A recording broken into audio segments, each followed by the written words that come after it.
Hello, and welcome to the Stand Still podcast. This is an opportunity to hit pause on your busy life as we hear from guests that will inspire you.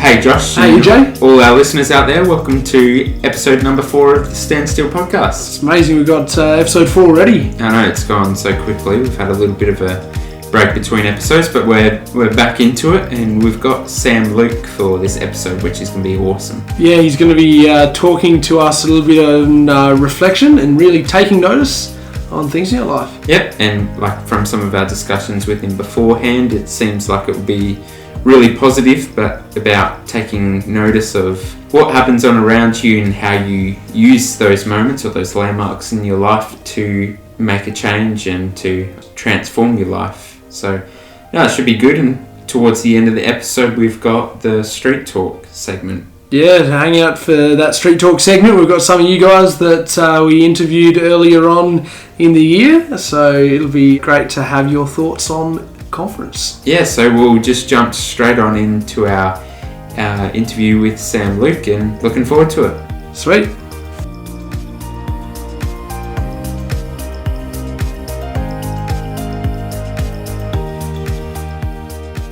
Thanks for coming out all this way from Coromandel Valley. It's a long trek, but it's worth it. That's good. Have a coffee with you always. Yeah, I'm glad the coffees have met expectations. Look, we would like to have a fireside chat, but we can only provide so much. So, as we do with every guest, we get our interviewee to give us a little bit of an introduction on who you are for all our avid listeners out there. Oh, well, so I'm SA born and bred, and I was one of 7. So, I had a big family. I really enjoyed that. I had 3 brothers, 3 sisters. And I guess our family got around a fair bit. Like, we did Bible schools and Eureka Camp in Sydney. Went to South Africa. That's where I met one of my best mates, and one in Sydney. So Craig Stone came from Sydney, and that's where I got to know him. And Barrett Law came from South Africa. That's where I got to know him, unfortunately or otherwise. But yeah, so that was really good. And then in 1996, at an end of year studies, a young lady turned up from Sydney with the same name as my mother and a common interest in agriculture. So that seemed to be, the direction God was pointing us. So in 1997 at the youth conference, I started dating Lorna Kruger, and that went really well. And so we dated for about 3 years, wrote lots of letters. Do you know what they are? Like Yeah. So occasionally it's the next generation down. And when we used to text, we were like on the letters, push each button 3 times to get the the number you wanted, the letter you wanted. The Nokias. Yeah, the Nokia. Yep. And 20-minute cut-offs with Optus. Optus to Optus was free for 20 minutes, so you'd phone for 19, hang up, phone back again, do that until your parents told you to go to bed. So in the next year we're married, and now we've got 3 boys. We did a little bit of mission work together early, before we had kids in Vanuatu, which... Yeah, I was about to say, which ones, where'd you go for? Vanuatu for both times, and then I went once with Isaac Whitten, which I really enjoyed after that. That was a real highlight when I look back on my life. I think that was one of the best. Just in Vanuatu? Yes. How long were you there for? Just a couple of weeks each time. Yep. I'd done the Philippines with my dad when I was younger, and he told me he'd gone with mates and really enjoyed it. So once I married my mate, we went off together, and that was really good. I've still got great memories there. In fact, we shared our Sunday morning meeting with Vanuatu at Brighton's camp on the weekend. So, really? Oh, yeah. The last weekend going. Yeah. Wow. So they sort of videoed them in, and that was great. That's really got cool. that connection. So then it's family life, I guess. Well, I don't know if you've listened to any of the other podcasts. I'm sure you have. Everyone listens to stories about Andy and Jamesy, and the speaker was really interesting too. That was great. That's good. I'm glad you enjoyed it. But good conference. I'm sure you loved our jingles even more for our 23 questions. The quality was amazing. We've got so many people out there saying they love it, so we've got to keep it. You can't let them down. No. So, without further ado, we'll get into our 23 questions. 23, strike. Yeah, we do it for AYC2023, so bit of a Had to be. bit of play on numbers.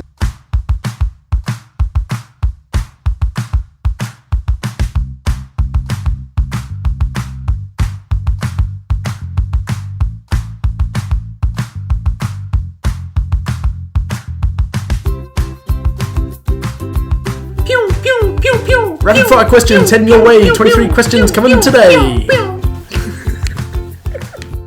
Question 1. Describe yourself in a hashtag. It would have to be hashtag gregarious. Gregarious? Yeah. What's one thing people don't know about you? Actually, most people don't know I work in agriculture. What's something you do every morning without fail? I struggle to get out of bed, but I try to make a coffee for my wife every morning. What's your favourite time of day? At sunset, just before sunset. How do you unwind? I actually just like sitting, talking to people. So particularly the boys, just sit around the table or sit and talk to Lorna. I find that very relaxing. So this is just unwinding now. Yeah, pretty much. Yeah. Dream country to visit? Australia, actually. I love Australia, and whenever I come back, not that I've been massively travelled, but I've done a few countries, and when I come back to Australia, I think, and particularly South Australia, because it's pretty low-key traffic-wise and pressure-wise, and I work in the Adelaide Hills, and they're really beautiful. I love the seasons. I grow trees for a living, and we've got all the autumn colour now. Yeah. So there are very pretty places in the world, but I think where we are is pretty hard to beat.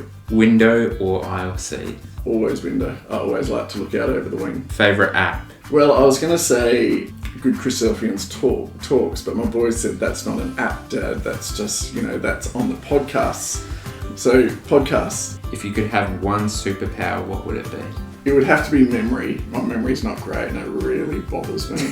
Yeah. What's the best gift you've ever been given? Well, it's hard for a believer not to say salvation, but if you're talking outside of that, it would have to be my wife.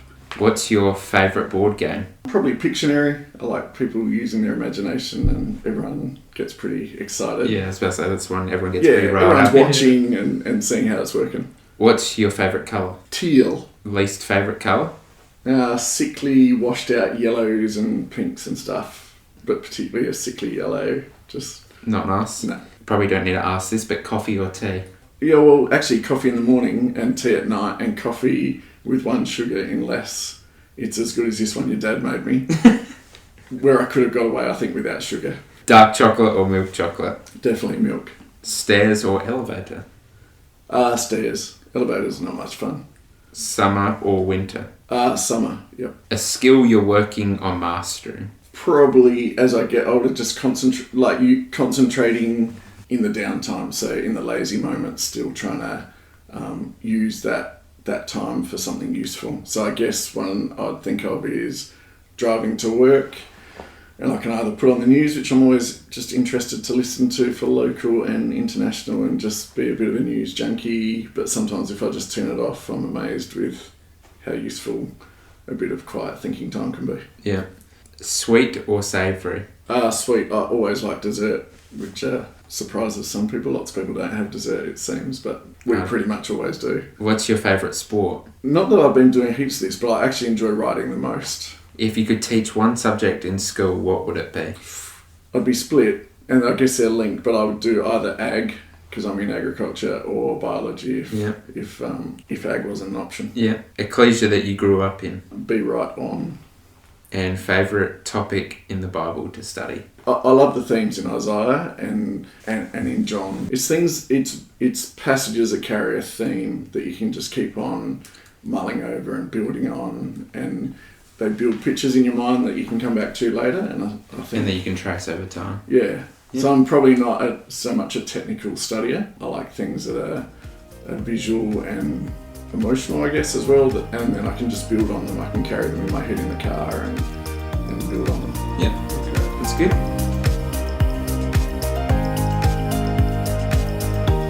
Once again, thanks for getting involved in the podcast. We're Yeah, can't believe it's already our 4th one. Yeah, thanks for getting involved. You got many more to come if you got all the way to... Yeah, we're just slowly ticking along, Yeah. but we've got lots of good feedback, so that's been good so far. One of the things that we were wanting to talk about, and it all relates to the standstill idea and what we're doing for the podcast, and what you've sort of been talking about is just reflection. One of the first questions when we were talking about it was, for me, why do you think reflection is so important? Well, I might seem old to you guys, but I'm only 44, and I feel like life's fast. So you just go back to back, lots of things. So I would say like my wilderness time, my downtime's in the car, but people can still phone you, or you can still phone people. Work can still get hold of you even when you're at home. They can text you or email. So life gets a bit back to back, and I think if you don't reflect, then years can pass without actually really going anywhere. You're just on the treadmill. You can be enjoying it, and you can be listening to talks, and you can be hanging around friends and just doing stuff, but not actually growing strongly or deeply in yourself. Particularly, I think, like if big events happen in your life, you've got to just take those opportunities to stop and consider and just let those events wash over you. What's God trying to tell me? What's the point of this happening? He knows it's happening. What's he trying to tell me? What should I do because of this big event? Otherwise, they can just pass by, and you can go for years in your life. Like you've probably already done one even at your age, gone for a year, or maybe you could reflect on a year that actually didn't go all that far. And sometimes you pick yourself up after those years and you go, you know what, I'm gonna hit the next one harder, or I'm gonna just... It's not about achievement, it's about deepening your spiritual thinking, because that's actually what it's all about. It's not how many activities you tick off, but it's where's your mind? Can you visualize Christ? Can you visualize God? Are they genuinely part of your life, or are they just something you read about? And I find that really challenging in a really visual world where the things we're most meant to concentrate on we can't actually see. So God and Christ, they're actually what we're meant to concentrate on, but you can't see them, and there's so much you can see. So it's quite a competition in your mind to then get out of that zone and go, actually, Christ walks amongst the ecclesias. God is all around me. He hears, not just hears what I say. I try to think a lot about the fact that He's listening to my thoughts, and that's scary at times, but it helps you actually... It helps me grow. It helps me respond to him more honestly and more personally. I think if he hears those thoughts of hatred, or those thoughts of whatever it is, or the thoughts of joy, then I know he's with me, like he's right with me. He understands that, and that's what makes you close with God. That's, Jesus said that they may be one as we are one. That's what we say. We say Jesus and God. We say it's not the Trinity. We say they were one in mind and spirit. That's often how we summarise all mind and purpose. Yeah. And that's what he wants us to be. So it's a scary degree of closeness, but I think that's what we're meant to be going for. And I find that for me, particularly at night, is when I reflect a lot, especially sort of thinking about your day. Probably more recently, I found that I'd get in a routine of watching YouTube or something like that, and you sort of fill in all those little small moments with these other things that, like you said, you can see and you're taking in. I was suddenly thinking, well, I'm not really thinking as much about God or any, like in those moments, and actually sometimes trying to reclaim those just little moments where you might just reach for your phone. I found it really helpful to, think about, or just even look around the day around you and think, wow, I'm so thankful for this amazing day that God has given. Yeah. Or even visualize. I really like visualizing God and Jesus, and particularly, I guess, from their perspective as to how they actually looking at everything that's going on at the moment, and they're like ready to set up the kingdom, and the kingdom's like coming, and it's, everyone that we see around us, they're going to actually see, there's all these events happening. I sort of like just try and picture that in my mind. This world that we see around us is going to actually see that kingdom. It's a massive change, isn't it? Like it, and that's a really helpful way to look at it. So because then that causes you to examine yourself. You go, so if they're ready to go, like the program's written, the clock's ticking, Jesus is about to come, and I'm just just going through life, like, am I ready? Like, will it be a real shock when you go, oh, are you here? Yeah. Like, already? Or what are we going to say? Like, we pray all the time, bring your son soon and that sort of thing, but are we, when the knock comes, are we going to be... So I had a friend who's starting in Adelaide, actually, so some people will know who I'm talking about, who used to, when the door knocked at night, grab his Bible, chuck it under his arm and answer the door with his Bible under his arm, because he thought, it's unusual for someone to turn up at night to your house, just knock on the door, mostly we would say we're coming or whatever.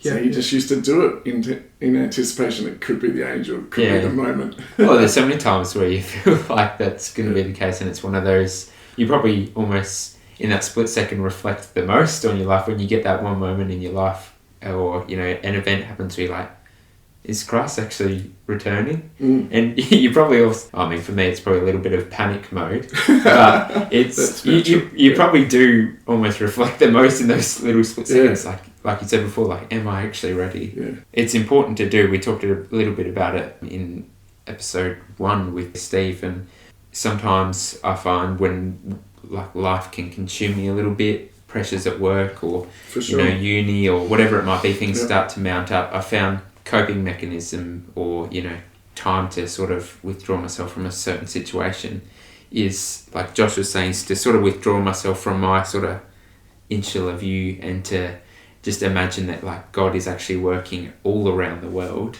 And I've got a lot of family in Canada, so try and think about, they're going about their daily lives like right now in the other side of the world, and my little problems happening right now, it doesn't really affect them in any way, but it just tries to make me think, my issue might seem big in my own head, but God's still working on a big scale. His timeline still carries on. Yeah. It is awesome. Like, all the big events in your and my life, because we are part of God's plan and purpose, so it might not be that some of the small events are directed by God, but any big event in a believer's life, because we tap into the plan and purpose of God, He's aware of, if not planned. And I find it awesome that He can choreograph all of this. So your plan, His plan with you, is just at the moment interlinked with mine and Josh's. But actually, our lives just continue in another bubble 99% of the time, and we're just in Adelaide, and there's people around the world that are all fitting into this plan, and they'll all be at the right readiness for Christ to come. Do you think it's important to, like in the context of reflecting and whatnot, like with close experiences for yourself, like near-death experiences, to like reflect on those moments? Like for you, do you think those times where you feel like God is really working your life, or maybe even at the time you don't think He is, but then retrospectively? Yeah. I have thought about this. Like, I'd say don't miss the big events in life. Like, there are big events that happen in our lives. For me, so like I said, I'm one of 7, but I actually lost my younger brother. He was 31. Like, he was fit, healthy, he was going out for a run. He used to run 11 Ks after tea each night. Wow. So he'd have tea with his family and readings and stuff, and then he'd go for a run. And he was just on one of those runs at 31, and he died instantly of a aneurysm. So it just exploded above his heart. And you think, wow, for him, his day was done. Like, his record was finished. His next moment will be with his Lord. What was God, and the rest of us carry on. Like, that was 2010. We're now 2021. It's 11 years later. What did God... So, did I just go on and unchanged by that? Like, how has it affected my life? Because if you were to write up the life of my life, surely this would be one of the big events. So you'd think surely his whole life radically changed based on that one event. Well, it didn't. And I've recently thought, well, what did change? And it might be the sort of person I am, but it took a long time probably for it to really sink in and have an effect. And the long-term effect is that he becomes part of my kingdom vision to catch up with him again, to run through the stories of life with him. And become a real positive part of my kingdom vision. I'll see Caleb again. That'll be really good. Like, and that's awesome. Call him all the names I used to. Just catch up on all the stories about life, but then tell the story of life. After your life, this is what happened. And COVID. yeah. And I didn't even have boys, or I just had my first when he was around. So I've had my family since then, and so much has happened. We all have big events.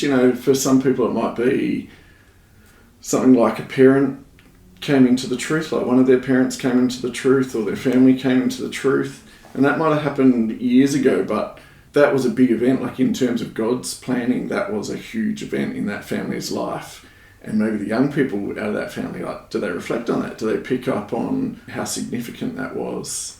Because if you dwell on that and go, you know what, God called my mum, or called my dad, or called my parents because he wanted me in the kingdom. So this is like a 10-year plan or a 20-year plan, and I'm still sort of not really noticed what he did.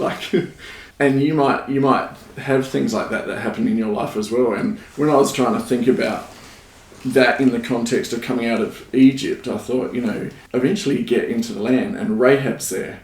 So Rahab, she's a harlot, she's in a Gentile city, but she risks everything to have these spies come in her house, cover them up, and sleuth them out the house, without the guards seeing them. Risk everything. They would have minced her if they had known that the Israelites are petrified of had a spy and she let them in and let them go. She would have been in so much trouble, but she risks it. Well, why? Why does she risk it? Well, she says because we all know about the drying up of the Red Sea, and then when you came through the Red Sea, you had some specky battles in the wilderness. Sihon and Og, they're huge battles, monumental. They keep on getting talked about in the Psalms, and she never forgot that. And one of you guys pointed out, she sat on it for 40 years, which still had an effect on her. Our timeline is huge. I mean, we read it, I was saying before, a few words on a page, but 40 years is a long time to sit on something like that. And sure, if the West Beach completely dried up, it'd probably have a little bit of an impact. We'd be still going, no, remember that. But 40 years to sit on it for a long time is... I think also the fact that it motivated her to, in faith, hide the spies, like you said. It wasn't just something that, that event happened 40 years ago, that was pretty amazing. It's still, she realised that God was still working with them as they were coming into the land then. This is the true God. Yeah. Well, what probably is kind of the lesson out of it is that Rahab wouldn't have been the only one that knew about it. The whole city probably would have known about it, but the difference maybe with her was that she actually thought about it a little bit deeper. Heaps. Really deep. To go 40 years, doesn't it? And then to put your life on the line over that same story. It is interesting seeing those people who do actually take notice of the things that God has actually done. God also did that for Israel because he knows that they would forget about different things, and he talks about when they go across the River Jordan, for instance, to set up these stones here, and when your children ask about what is this for, this was when God brought your fathers into the land.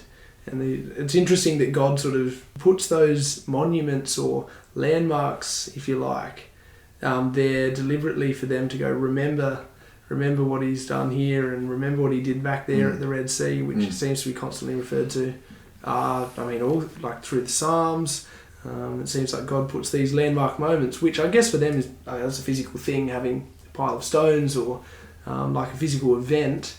I guess God's footsteps in our lives can be unseen in that sense. We might remember this. This is a funny way of looking at this, but we remember it by wearing a jumper from a youth conference, having like a bookmark in your Bible that you use for years that goes right back to some event from ages ago, and you keep it in there because it just reminds you of the youth weekend or the whatever else the event was. And I guess even we try to do that, don't we? Like with funerals, you get a card with their picture on the front, and people often put it on their fridge for a few years just to...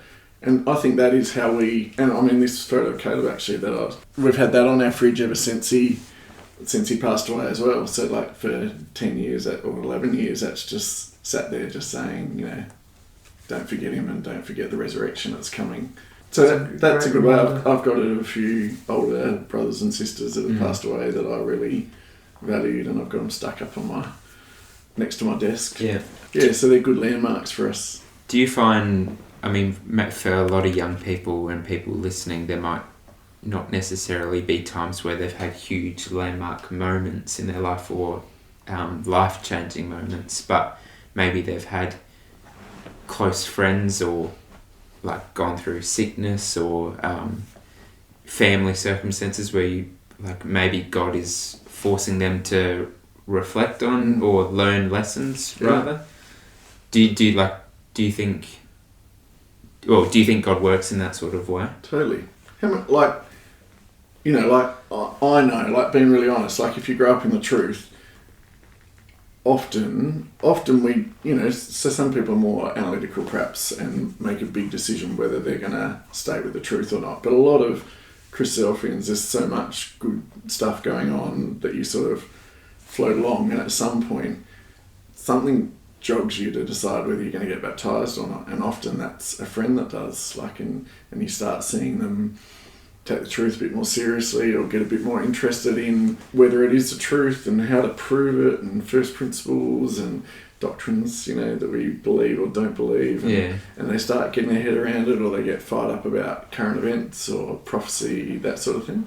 And then all of a sudden, and I think, that's definitely affected me. That's one of the reasons I got baptised, is just other friends around me getting baptised, and I could just see it, like they weren't telling me to, or no one was telling me to actually, but their example was just washing over me, and I was going, I can see the fire in their belly, and I can see why, and actually I want part of that. It's interesting, it's actually a great point, thinking about taking notice of, I guess, the enthusiasm of other people. I mean, sometimes you might even, especially if people maybe are enthusiastic all the time, you can almost dismiss it. Oh, that's just that person. But actually taking notice and going, hang on, this means a lot to them. Or sometimes, like you said, you can notice a bit of a change in someone. Maybe there's something just so keen to get baptised because they're so excited about the truth and God's love for us. Yeah. That might be a landmark issue, moment for an older person too. They might see a young person that was struggling, or a young person that they know was from a tough background, take on the truth. It certainly affects me when I see that. I think, wow, I know where that kid was, or I see that one of their peers isn't in the truth and they've picked it, they've still chosen Christ in that, despite that pressure and stuff. And I think, wow, so I'm older and I look back on that and I think, I need to stay fired up because this is real and it's affecting someone else, and I can't just go to sleep at the wheel or just dream along in the truth. It's not exciting doing that. It's exciting when you're at the cutting edge. Yeah.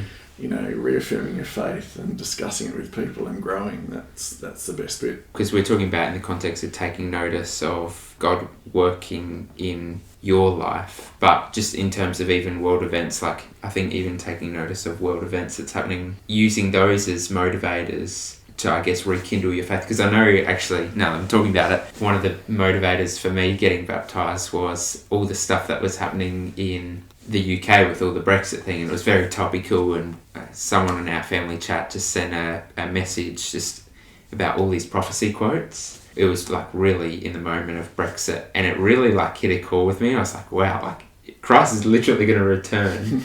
It actually made me quite emotional because it was also during our ecclesial camp that the message was sent, and it was, you're always on a little bit of a spiritual high through those moments. Yeah. Do you think it's important, even in the context of what's happening in Israel right now, to reflect on... Unbelievable what's happening in Israel. And actually, I was just reading tonight, Iran, all the big powers in Ezekiel 38, even though they're not the ones on the ground attacking Israel right now, they're right behind them. Russia's right in there, Iran particularly.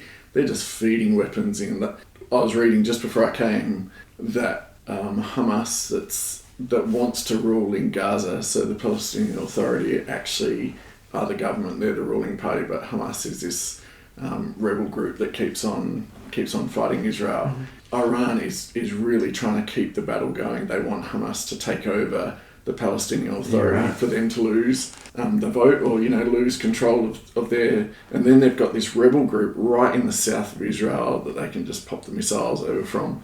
And you just think, so whether we have that inner ring of nations that attack Israel, which Andy Walton talks about, and whether that's what this is, and then later Russia comes down with Iran and Iraq and all those others, or whether this is just what draws them all in. But we know, Russia is just sitting above Israel in Syrian ports and stuff. They're drenching Syria. They're so on the doorstep, they can just move at any stage. It's interesting because I remember, I was going to say back in 2014 now, maybe when Russia first made a move down into Syria. And I remember at the time Matt Norton doing one of our young people's classes, and he's like, can you believe it? Russia is literally in Syria. And yet here we are in 2021 and you sort of go, oh, that's right. No, they are. I've sort of forgotten about that. You can get a little bit jaded by it. Yeah. I guess someone said to me, like Barrett, actually he's one of my good mates, and he said a long time ago, he said, have you got the faith to sit out till 2020 back then, but have you got the faith to go to 2040, the faith to go 2060? So current events are really useful. They definitely G me up, but the fact that Christ doesn't return this year shouldn't bother me either. My faith is not there just because of current events, or I'm not just getting ready for Jesus coming this year. I'm learning a life of consistency, which if he doesn't come, for whatever reason, time frame wise, for 10 years, am I still going to be just as keen, just on the edge of my chair, developing that relationship, just steady? Because sometimes you probably think, oh, we've just got to eke out this Christadelphia thing, or, my faith for another 12 months. So, I might get sloppy habits or whatever. It doesn't matter too much. I've only just got to get to over the next little while because Christ is almost here. And I think, no, that's not like a faithful disposition. That's not what you do for a friend. Just sort of just do what's required. It's a long-term friendship. It's going to go on forever. And whether he comes in a year's time or if, God forbid, 10 years' time, are we going to have the faith that holds it out? And I think about that, that's the long-term view. Am I in it for the long term? And am I setting up habits for the long term? And I guess that's where sometimes I think, you can think, oh, I've missed the boat, like my friends have got ahead of me in the truth, or they know way more than me. But actually, in terms of that relationship with Christ, it can start any time. And if you think you're a late bloomer, just get on board and do it anyway, because it's actually that genuineness that can start any time. It can start at 50, if that's how old you are. It's not about where you've got to, it's about where you are right now, what your intention is. Are you striving? So you can put behind you your failings and change tonight, and you can be in the kingdom tomorrow in that sense of, as soon as you start stepping forward, Christ is there with you. You don't have to let the past just bail you up and hold you back. I love that thought about the long term, because sometimes you can almost feel like you hear something that happens with current events or whatever, and then suddenly I guess you are more conscious of the things that you're doing, and so you'll change the way you sort of do things just for the next day or so. Yeah. But then you sort of get to the end of the week and you're like, oh, I'm just back to doing my just everyday routine things again. Yeah. It's almost like it gives you this kick at the moment, as though, I should really be focusing a bit more, or that's a great point, thinking about sort of the long term, because that's really what it is. And it's one thing I've been thinking about recently is how much we love to see his appearing, loving to see the return of Christ, because sometimes you do hear those things that you might take notice of, for example, current events, or it might even be an event in your life, and you suddenly think, oh, I'm not really where I should be, and you're scared because you haven't really been trying. I know I've found myself in that situation, but that long-term perspective of, no, I'm serving God in everything that I do, and try and move forward in that direction is. There's only two classes of people. That's why I keep on thinking. So if you're keen for the truth, you will be in the kingdom, and if you're walking away, you might not. So that, for me, that's actually encouraging, because it accounts for God is in it for the long term with you. He knows your heart. Why did he forgive David? He forgave David not because what he did wasn't horrific and even under the law worthy of death by stoning, like pretty dramatic. But David was a long-term disciple, and that was a bad mistake. But God was in it for the long term, and David was as well. He knew, like, his heart was in tune with God, and whilst he made a really big mistake, which had huge consequences, and he still wore those consequences, didn't he? But actually, his heart was with God, and God knew that, and God forgave him on a dime when he actually confessed. It's almost overwhelming. You say, oh, but what about upholding the righteousness of God? Didn't God have to? Well, there were consequences, but David was instantly forgiven at the time of true repentance. It does blow me away thinking That's about that, of how God works with us, and even was it Paul that says that he works with things that are weak in this world and things that are sort of shameful or whatever, or things that are despised, embarrassing. Yep. Yeah, that's the things that God works with, and he can work with even us in our most ordinary moments. He can sort of work in our lives, because it's really about what he's doing.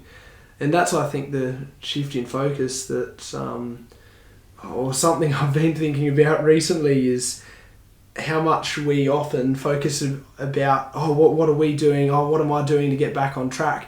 Which is part of it, but then in doing so, you're focusing on everything that you're doing to do things in the truth, and then you forget about the fact that, no, God's the one that's actually giving you everything you have.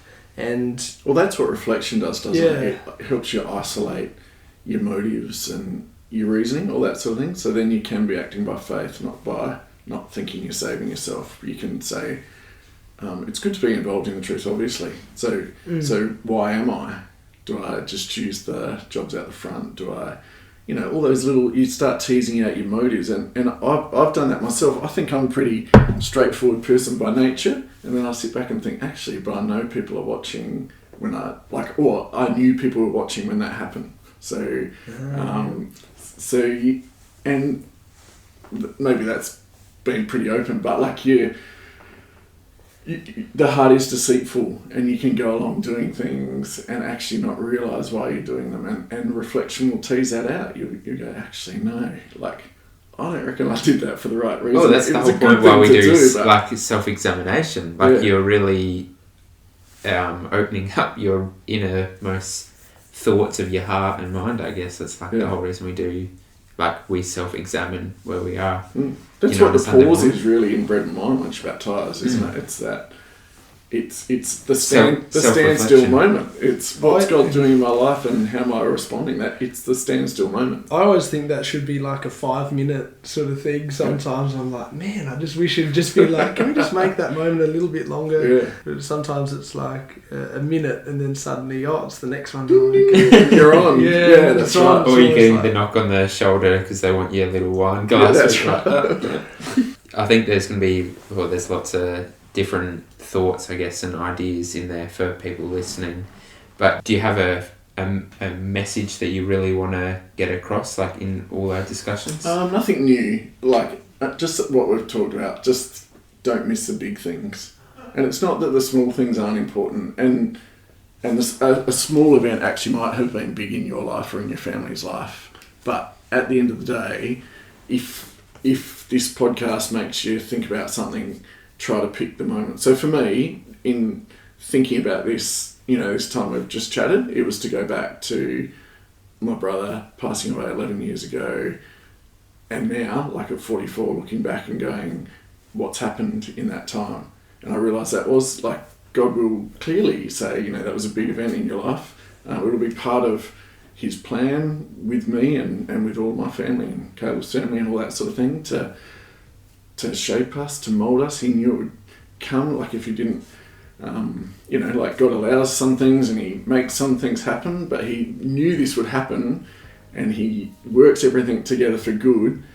Have I let that have its full effect in my life? And that's what I've reflected on. So maybe It's helpful for others to try to just think of one event. Don't scramble, like don't cloud it with thinking of 10 events. Just think, what's the big event that's happened in my life or in my family's life, and what have I done as a result of it? So identify it and chew on it, stand still, reflect on it, and just let it have its full maturity in your life, its full effect. Yeah. Even it can be blessings that God has given you, and thinking, you might be in a pretty tight spot at the moment, but He's been faithful then, and He'll be faithful now.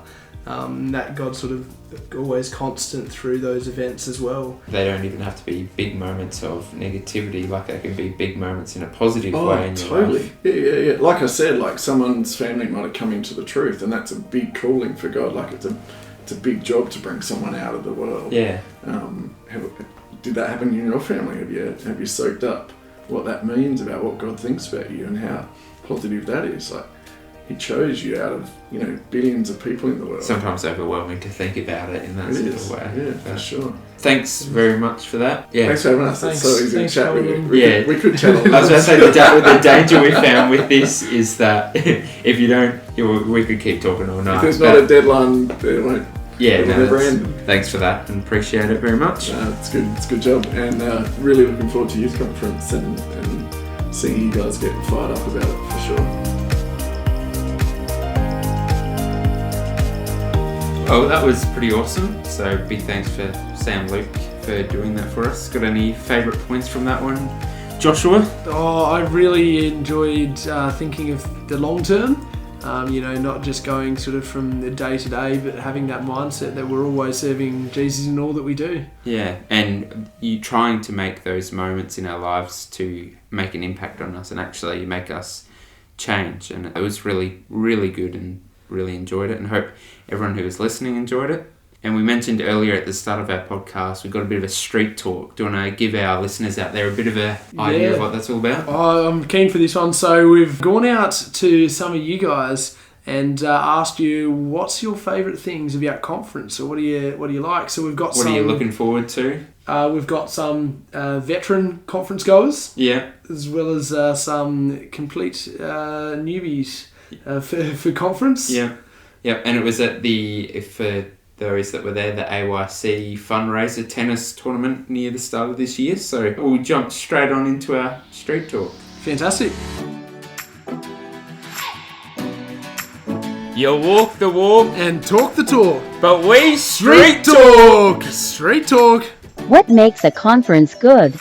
Good people, good weather, good food. Spending time with you, Josh. Tom. It's touching. Seeing all my friends and learning lots more about the Bible. Ooh, I reckon the studies. Spending time with friends and meeting new people. Really good studies that are engaging for young people. Not really sure, to be honest. Probably spending the week with friends. Seeing everyone again and people from interstate. Seeing people from lots of different places and the talks. Having plenty of friends in your room probably, and having good Bible chats. The discussion groups are pretty fire. Probably number one, the talks, but also the people, for sure. Great talks, good food, and friends. How many conferences have you been to, and which was your favorite? 1, 2, 3, 4. No, I'm about to go to my fourth. Favourite was Perth conference, this one in you. 3 now? Oh no, 2. 2? Yeah, Perth and Brisbane. Oh gee, 1985 to now, how many is that? Say 3. BYC was my favourite and I've been to 1. So I've done Adelaide, New Zealand, that was fun, and Perth, so 3. 4. Wow, veteran. None. I think I've been to 2 in Brisbane. None. This is my first one. I've been to one of the conferences and it was Brisbane, so that would be my favourite. 4 conferences. 4 conferences. When was your first one? Adelaide. So, yeah. So you're going to be completing the circuit once you get back round to I haven't done Sydney yet. Oh, are you coming to the Sydney one? No, I'm not. Oh, disappointing. So close. No conferences. No conferences. You got to say it out loud. No conferences. Sorry, I was doing a zero with my hands. If you could choose a conference theme, what would it be? Philippians. Probably Josh's hair, because it's pretty beautiful. Sorry, that's the only spiritual thing I can come up with, which is not great. Anyway. Okay. Don't think it says anything about his hair, does it? Moses. I reckon something on Psalms would be good. Now. Jesus. There we go. Jesus. I was going to say now. Like Hebron. Hebron was good. The power of the present. Yeah? Okay. Like something about like how now matters for a 10. Hebron on repeat. Yeah. Maybe a book that I haven't studied much before. I like Kingdom Visions. Getting closer to Jesus and God. Ecclesiastes. Living with Christ. Exploring the power of Yahweh. Stand in wonder. Would you rather good conference food or a good conference song? Oh, that's tough. Probably good camp song. I'm actually a camp song person. That's hard. I think a good camp song is, yeah, I would go with that. Food. It's got to be food. Ooh, good camp food. Is that wrong answer? Yeah, definitely food. Camp song. Definitely good food. Good camp song. Food. Yeah, I'm not much of a singer, sorry. Well, that's tough. I reckon good camp song, because you can survive on coffees and good times, but bad camp song, it's bad. Please don't post this anywhere. If you had good food, or if you had a good camp song, if you had to choose. Good food. But good camp song is pretty. So you're sitting on the fence. Yeah. Oh no, more to a good food. Alright. If you're hungry and you've got a good camp song, then you're still not gonna enjoy the song because you're hungry. True. Or sick. Sick would be I'm worse. actually surprised with the amount of responses we've. I was like, camp song for sure. Who would choose like? Good You gotta have it anyway. Are you pumped for Adelaide Youth Conference? Yes! Well, thanks for tuning in for another Standstill episode. It's been great to have you with us. It's been good. Once again, thanks for all that were listening. And if you got any suggestions or people that you might be interested in hearing from, or anything about the podcast really, feel free to let us know at hello@AYC2023.com. We need a jingle for that, I think. Like a hello@AYC23.com. Yeah, that's your responsibility, Josh.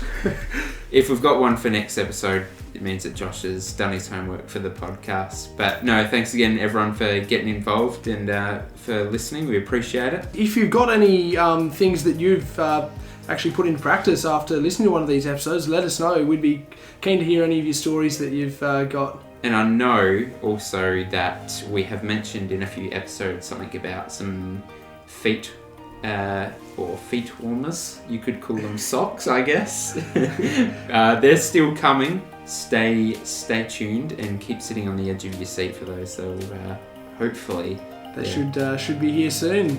Yeah, we're just sorting out some of the finer details. So it'd be great to have him. Thanks for coming along with us on the journey again today with Sam. We'll see you again next time. Cheers, guys.